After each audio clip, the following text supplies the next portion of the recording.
बच्चों, आप सभी का हमारे चैनल पे बहुत बहुत स्वागत है।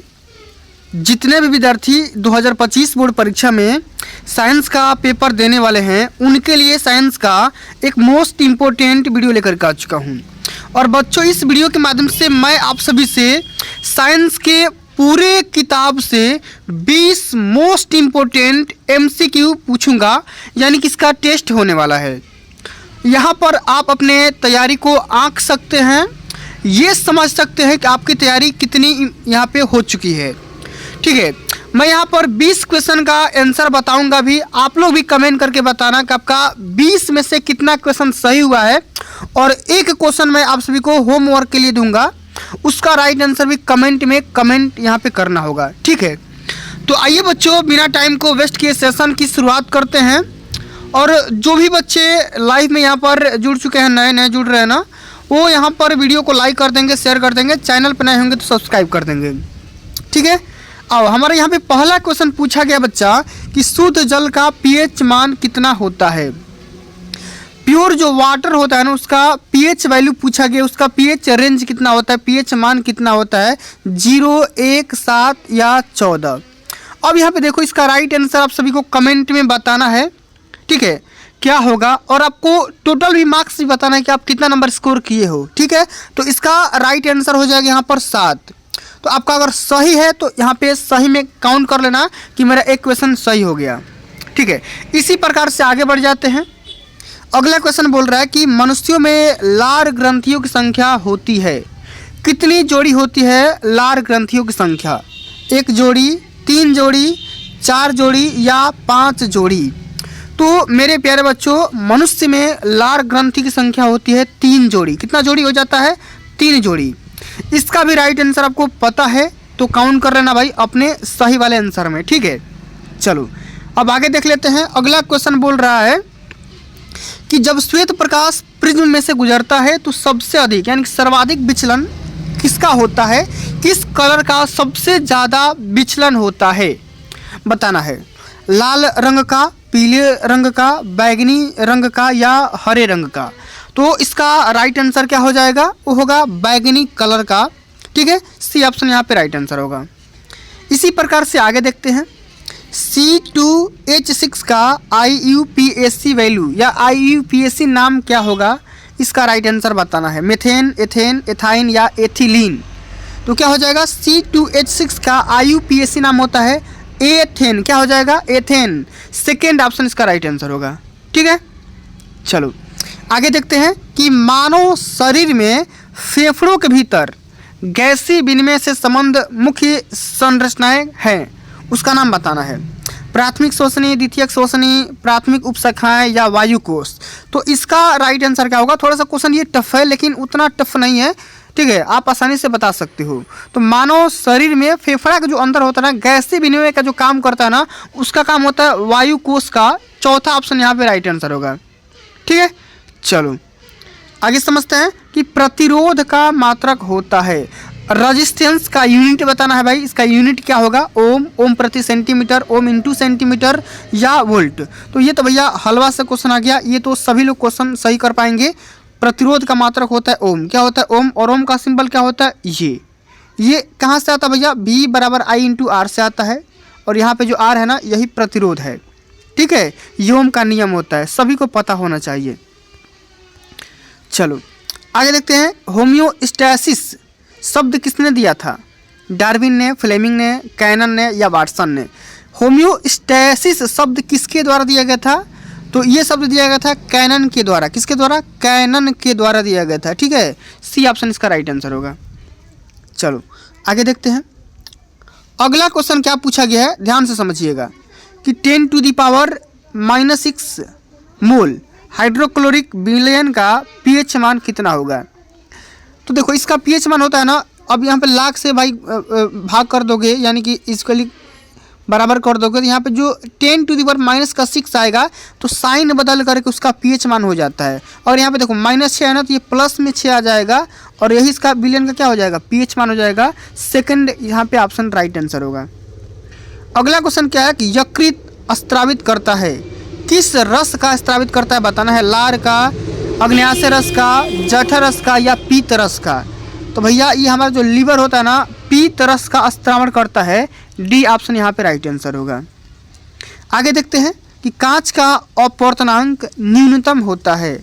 कांच का अपवर्तनांक किस रंग के लिए सबसे कम होता है, आपको ये बताना है, बैगनी, पीले, हरे या लाल।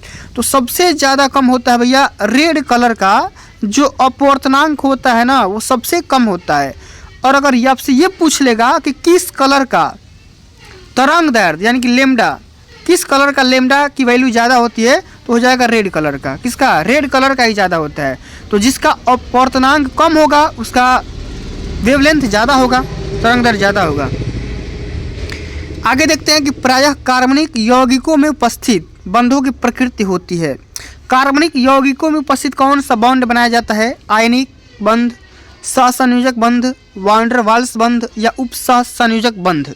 तो भैया कार्बनिक यौगिक माने कार्बन और कार्बन के बीच में जो बॉन्ड बनाया जाता है उसको हम बोलते हैं सहसंयोजक बॉन्ड। क्या बोलते हैं? सहसंयोजक बंध बोलते हैं। सेकंड ऑप्शन राइट आंसर होगा। आगे देखते हैं क्या है क्वेश्चन।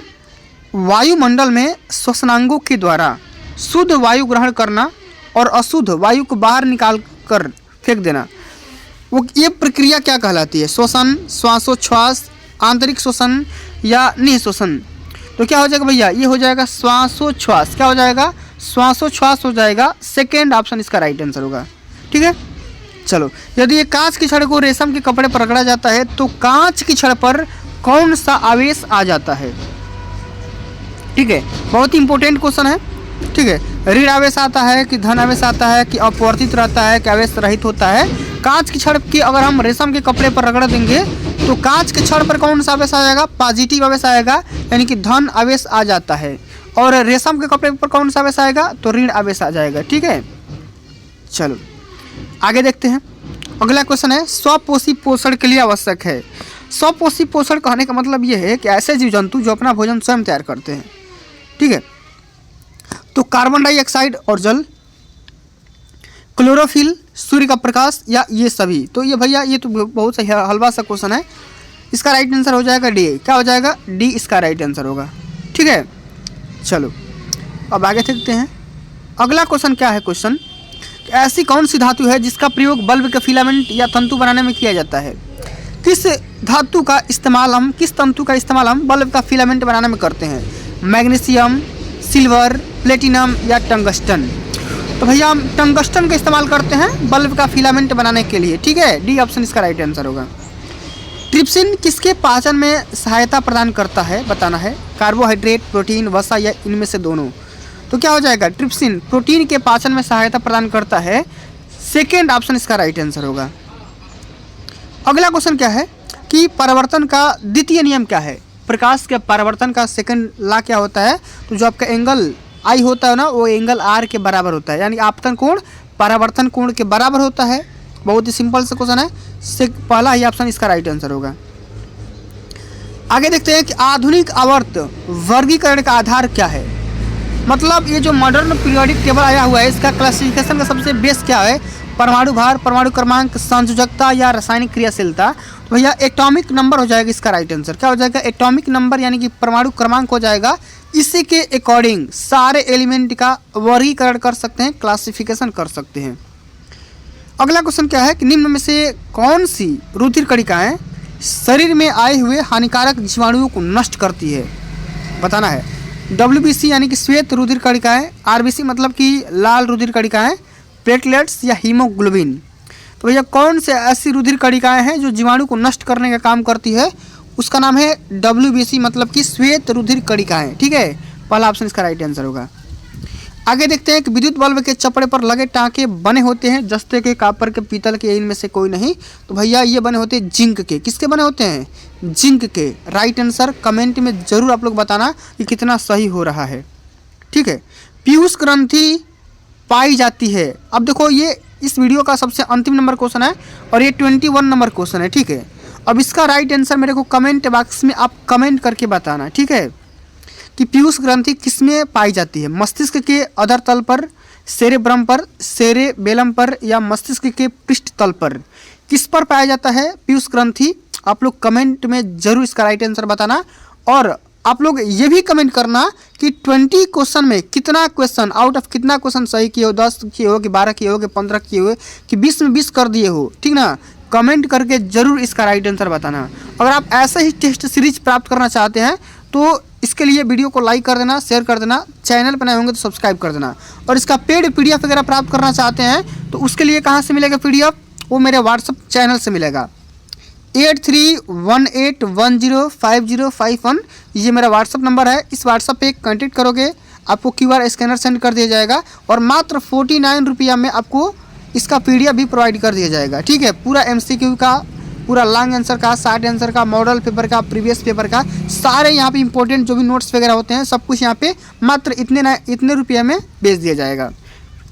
तो प्यारे बच्चों आज के लिए बस इतना ही, मिलते हैं अगली वीडियो में, तब तक के लिए जय हिंद, जय भारत, वंदे मातरम।